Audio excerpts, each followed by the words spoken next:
What is going on YouTube? Today we are back with another Star Wars based Platinum trophy with Jedi Survivor. This carries on from Cal's last adventure, which we just platinumed in our last video. In that video, I challenged myself to platinum both games before Outlaws released, and I failed miserably, as you can tell by the date of this video. Star Wars Jedi Survivor has a total of 53 trophies to earn that shiny platinum, and it is considerably longer than the first one. That's what she said! Coming in with an estimated 50 hours to complete, and most of that time is spent doing side quests and collectibles. Fortunately, we only need to play through the game once, and there are no difficulty based trophies. We still do play on Jedi Master difficulty though, and really did struggle at times. On top of what was an already painful experience, my PlayStation had a meltdown and corrupted at about 95% complete. Not only did I lose around 5 hours of footage, I also lost all of that progress as well, and it was while I was doing collectibles and I was quite literally a handful away. So yeah, this platinum grind can suck a fat one, honestly. I had an absolute blast playing through this one, and the story was incredible. Looking back, I would genuinely struggle to decide which game's story is better. Anyway, we are on the road to 100 platinum trophies and closing in on that halfway mark. If you want to see more platinum content, please do subscribe, as it really helps me out. And of course, if you enjoy this video, leave a like and feel free to comment some suggestions down below on what games you want to see. Now, let's jump into Chad Kestis' second installment of running circles around the Empire. The game starts off a few years after the first game, and our Ginger Jedi has been captured. We are currently being taken to see a senator at the moment, and his motives are unclear. After being manhandled by this robot, the droid then took us to see the senator. We then get a nice long chat with the senator, and he plays around with our lightsaber. But it turns out that this was all a ruse, as the senator has some information on his private ship that we want. So, like the Chad he is, we escape in style and the senator runs back to the ship. Turns out that we planned for that to happen, and hidden an EMP grenade which once detonated sends the ship crashing down. It is here that we are introduced to the parkour and combat, which did feel great yet different from the first game. While climbing around, we were stopped by a stormtrooper in quite an unfortunate situation. Luckily, this dude rocks up and he's actually on our side, so he blasts the stormtrooper in the back. After that cold entrance, we are introduced to Bode, who becomes a good friend over the journey.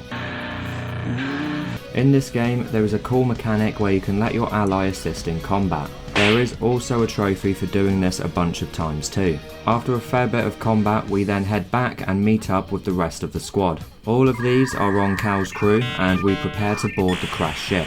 On board, we break into the senator's quarters and then mind control him to give us the plans. With the mission being a success, we then squad up and prepare to head back to the Mantis. However, like most missions, there was a turning point, and it was as soon as we left this ship. The Empire were waiting for us, and we get to witness a very savage murder on the senator by none other than Lizzo. That's right, she survived being dismembered and yeeted off a massive tree. She also kills most of Cal's squad as well, which was quite eventful. Then, just as we were about to battle her, a random ship crashes into us and we have to jump off. After somehow surviving that, we then start trying to make our escape. However, en route, we do crash this ship that we latched onto, and then get a chance to really battle Lizzo. I'm very poppin', y'all! This fight wasn't too bad, honestly, probably because I had just played the first game, but it does show off a couple of new things that you can do. What did take me way too long to figure out was this bit here, where you need to use the dual blade to parry an attack to finish the fight. Once we do figure that out though, we pop our first trophy, and Cal then proceeds to endgame Lizzo by taking off her head. So no head?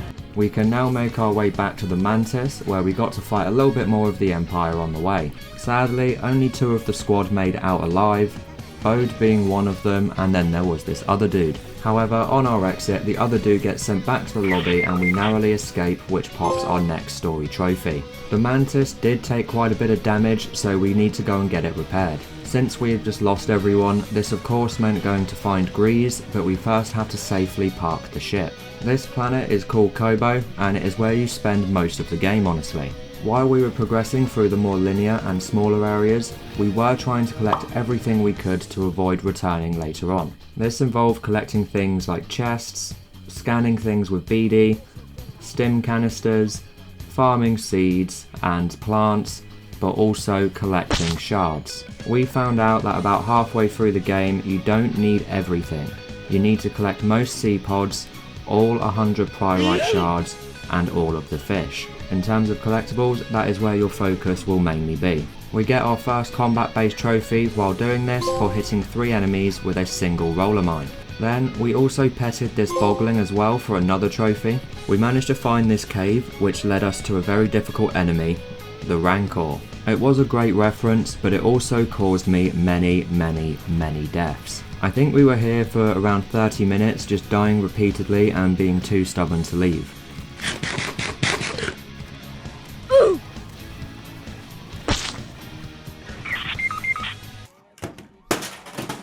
In the end though, we were able to slowly get his HP down enough and then get this very cool execution on our first of many legendary enemies. Going back to the story, we then head to the cantina as it turns out that is what Grease does now.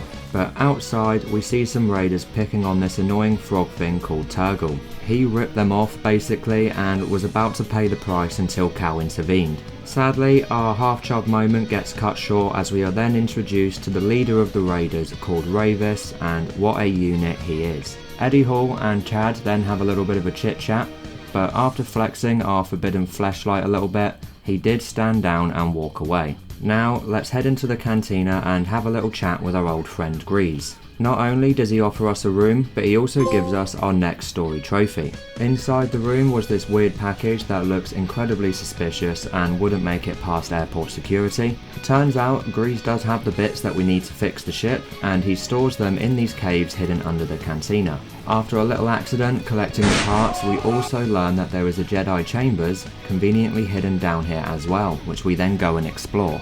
Down here we come across this ancient droid called Z, who we decide to free, and after completing the chambers we take her back to the cantina. It was here that we also met up with Bode, who was the only one that escaped that last mission. Great success. We all then had a chat about what we found inside those Jedi chambers, and it was about a hidden planet called Tanalorr. Z was entrusted with an artifact to find it, but her memory is wiped, so we need some more information. The gist of the whole story is that we want to find Tanalorr and turn it into a hidden safe haven from the Empire. For now, all of our clues point towards an array that becomes a big old laser beam hidden in the forest. Before we head up that way though, you know we've got some more exploring to do.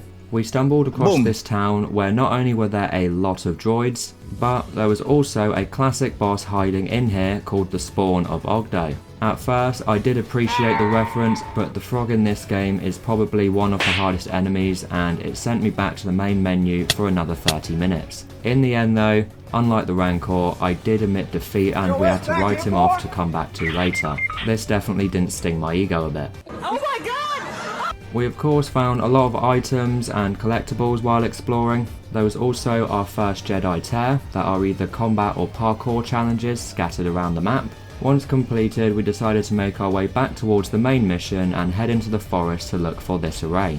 Just by the entrance to the array are a different challenge called Jedi Chambers. These are basically just puzzles, which of course make us use all of our remaining brain cells. Something that was pretty cool was on the way to the array we learnt how to tame animals and got our first go at flying. After a few more brain-rotting puzzles to open up the array, we were finally able to make our way inside, where we discover this dude that has been put in stasis. Without hesitating or really thinking about why, we open up the tank and are introduced to Dargon. He used to be a Jedi and even worked on the research about Tanalorr. However, after we let him out, he baby rages and turns his lightsaber red by bleeding his crystal, and we then start to duel. This fight wasn't too bad honestly, and we did actually get him first try. I do really enjoy the cinematic events that happen during the fights in this game. We were about to clap his cheeks, however the raider leader shows up to save Dargon and he was able to get away.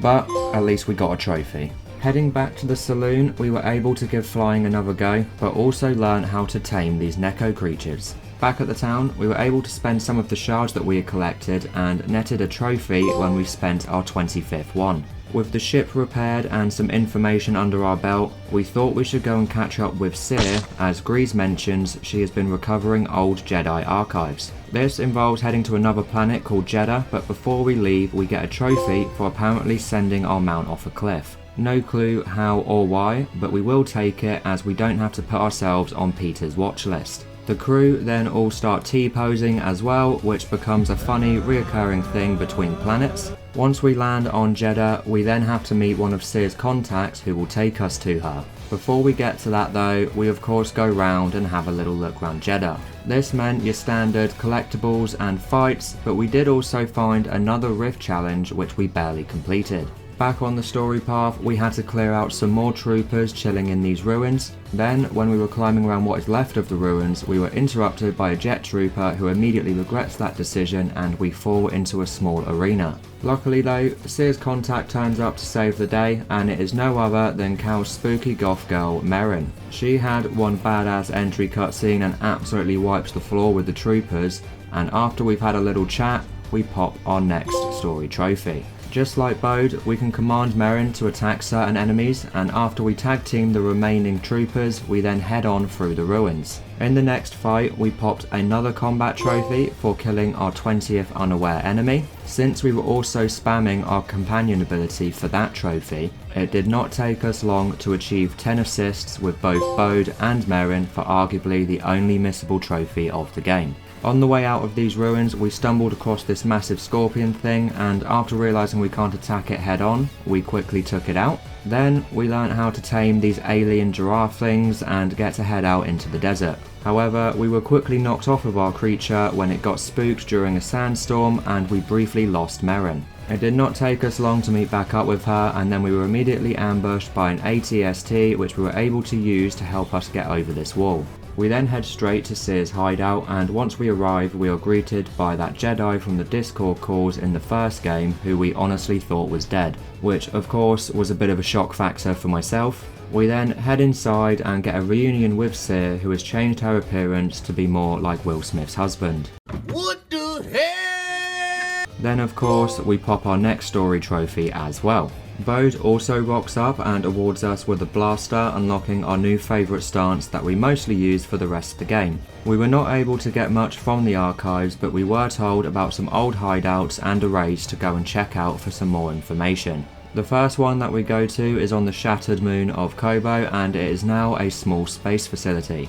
To be honest with you, this mostly was one long continuous combat sequence for the most part. Even the only Jedi tear on this planet is a combat one where you have to take on 150 droids. In the end though, we were able to do a bit of parkour and break into this room that Dargan and the Jedi used way back when. It had this High Republic device which was broken, but we took it anyway and then were immediately ambushed. He was genuinely light work, and after we send him to the Shadow Realm we also steal his lightsaber to unlock the final stance of the game. That is the heavy stance. With that ancient device acquired, we decided to head back to the other hideout Cordova mentioned on Kobo. We also unlocked a combat trophy here by parrying an enemy we pulled towards us. While exploring, we were ambushed by this bounty hunter who WWE speared us into our next boss fight. Once defeated, we were introduced to this bounty hunter called Cage and unlocked bounty hunting as a whole alongside a trophy. We then headed to the hideout and had to clear out a couple of enemies and solve a couple of puzzles. Cal finds another one of those broken devices and gets to watch this echo or flashback. We then head back to the cantina quickly to hand in some side quests and also grab this trophy for cleaning the toilet. Disgusting! Now it is time to take our findings back to Seer and the Discord Jedi on Jeddah. However, when we get back to base, it turns out they are currently being attacked by the Empire. We were then tasked with helping one of Seer's buds with the weird hats, who has gone to save the people and data at the other safe house. En route, we of course explored and grabbed everything that we could. There was also this weird visual bug that I kept thinking was a cave. Anyway, while out and about, we did get a trophy for travelling 500 meters on creatures. We then made our way to the other safe house, which involved a lot of rock climbing, and we also learned the dash ability here too. While we were climbing around, we got to see the Empire's new toy droid that I'm going to be calling the Drildo. There was also this puzzle here, which is actually really simple, but it took me way too long to figure out. In the end though, we finally make it to Sears' buddy, and for some reason he immediately gives us the data stick so he can pursue his new life of being a pancake. We were then saved by Merrin, and after trying to escape, we get cornered on a cliff. Merrin decides to show us that she has some training from Doctor Strange, and she also gives Cal a kiss so we can now take on the Drildo. This sequence is straight up fire and was actually insane. Like, I was fully stood up and bricked when I played this. After damaging Drildo a bit, we then end up on this cliff edge and get cornered yet again. However, Merrin and Cal use all of the damaged pieces and then force yeet them into its core, and we use the Doctor Strange portals one more time to make our escape while it explodes. Once we make it to safety, we then pop our next story-based trophy as well. Back at Sears, we go through all of the data that we have collected so far, and it turns out that the devices we have found are broken compasses to Tanalorr, and Z is also somewhat connected. Unfortunately, Z has been droid napped and we have to go rescue her. This involved breaking into an old Empire base that the Raiders and Dargon are now using. Inside the base, we did get a trophy for using BD to scan an enemy before fighting them. There of course was quite a lot of fighting as we make our way through the base, and we even got separated from Bode for a bit as well. He can handle himself though, so we press on ahead and are then immediately ambushed by Eddie Hall with a genuine jump scare. Our fight was more of a chat honestly, and after poking him we then get thrown around a bit and BD saves us by absolutely rocking his shit. This does send us down below, where we somehow get a trophy for keeping our feet off the ground and walls for 60 seconds. No clue how, as we were in a cutscene and we are currently sliding down this wall right now. Anyway, after learning Force Lift and Slam, we then head to this elevator and spy on the big bads of the game. When they leave, we do try and free Z, however Dargon was expecting us and came in to start yapping. He wasn't too happy with us and what we've been doing, so we all get sent out the window and enter our next boss fight. The main difference in this fight is that he now has 2 lightsabers, but he also kinda used a lot of the same moves the homeless dude did in the first game. So he genuinely is not that bad of a fight when you get used to his patterns and the game's parry windows. Anyway, we clapped his cheeks and then head into the next cutscene where he does get the better of us, and we were kinda saved by Bode, who jetpacks in. Dargon realises he isn't going to win this, so he drops the platform and escapes. Not only did Bode save us again, but we also get our next story trophy.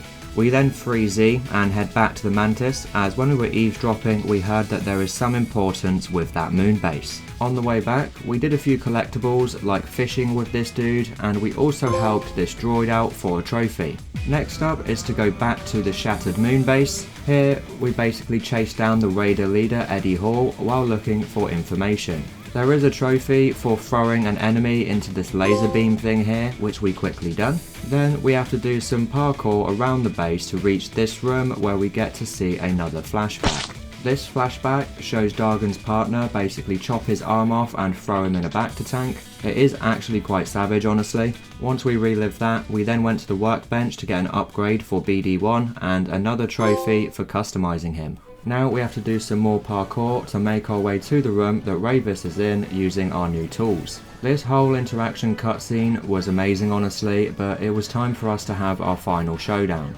While we battle it out, I will explain a couple of bits that we learn in the fight and after. Ravis was bested by Dargon in combat, and in his own beliefs he then thinks that he owes him and has been his right hand man ever since. After besting him, we do try to convince him to help us, but he mainly wants a warrior's death. He does tell us more about the arrays, Tanalorr and the compasses before we guillotine him like some historic execution. We're going to skip more of the exploring, but we now know that Dargon is chilling in this massive sky base thing and the Empire are also attacking it. So we make our way to this base and get in one very long fight which we barely make it through.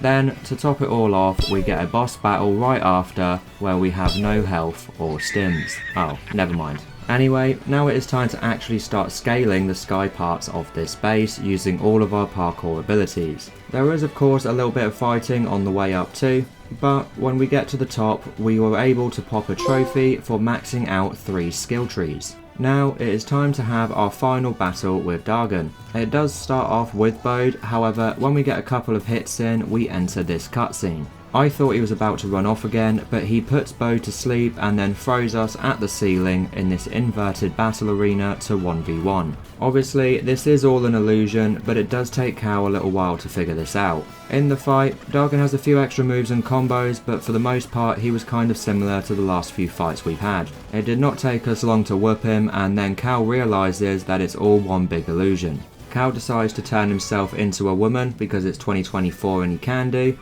Excuse me, it's ma'am. It is ma'am.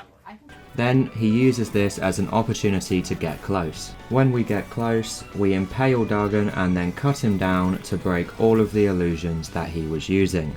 Bode then wakes up and we grab the only working compass to Tanalorr and also pop our next story trophy. We then head back to the Mantis and head over to Cere's base to celebrate our victory and new home. Cal also got to smooch Merrin again, and they're now a thing, I think.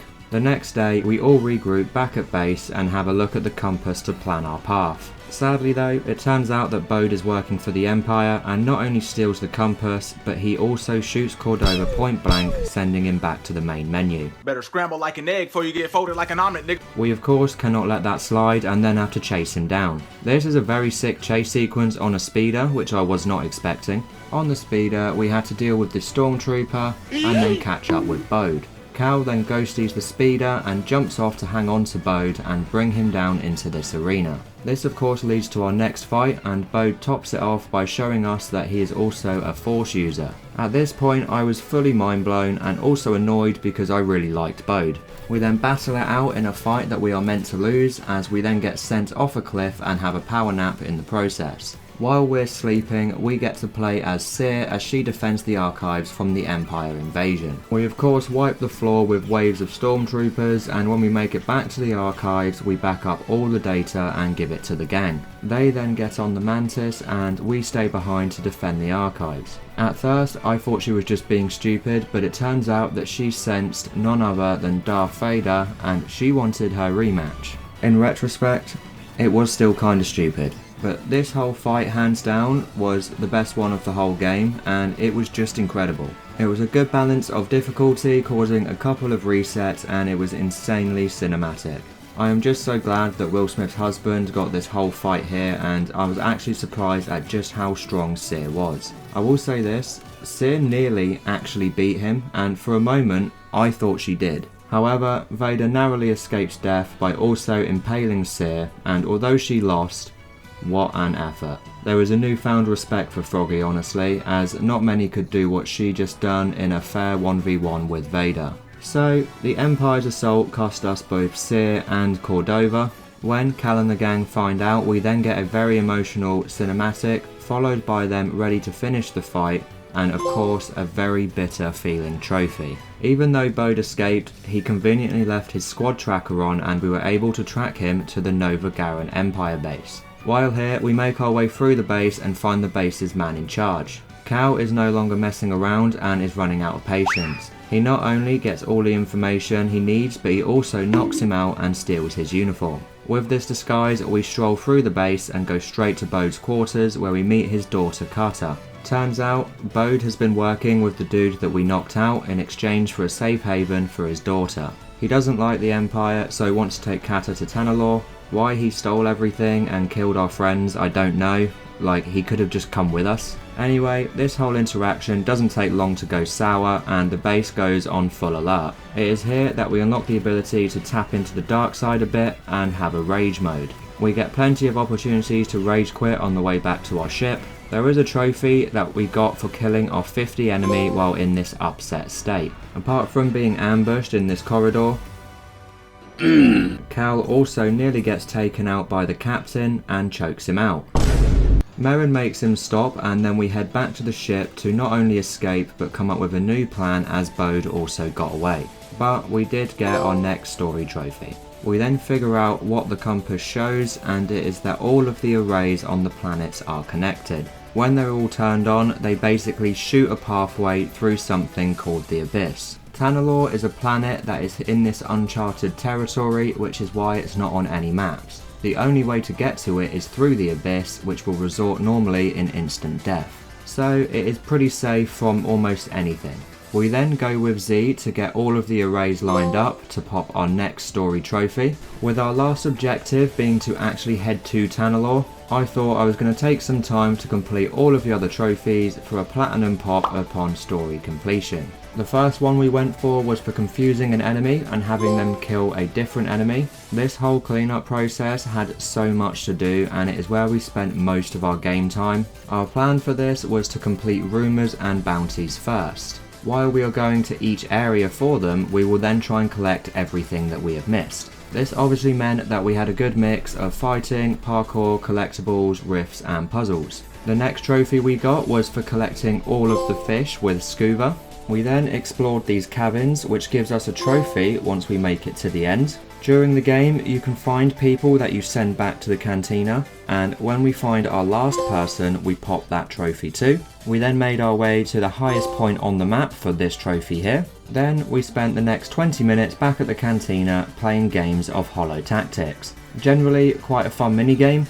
You get a certain amount of unit points and then you choose units to battle. So you have to beat every opponent for a trophy, and in order to beat them you need to win 3 times back to back, and there is quite a few opponents. However, when we do beat everyone, we do finally pop that Gambler trophy. Next up was some of the legendary enemies scattered around the maps. We need to slay all of them for a trophy, and for the most part they were not too bad despite being a bit unfair. However, there were plenty of rifts and legendary encounters that were just pure pain. Speaking of, let's head back and retry the frog that messed us up a lot earlier. Yeah, this did take a little while even with all the upgrades, but we do eventually realise that the Blaster Stance charge shot stuns him, which makes it so much easier. Right after that victory, we were able to get a trophy for killing our 10th enemy with a charged pistol parry. I will say this, I hate that you don't know about rumours unless you talk to people back at the cantina. This dude was how I felt during this process, as you just stand there listening to pure yapping.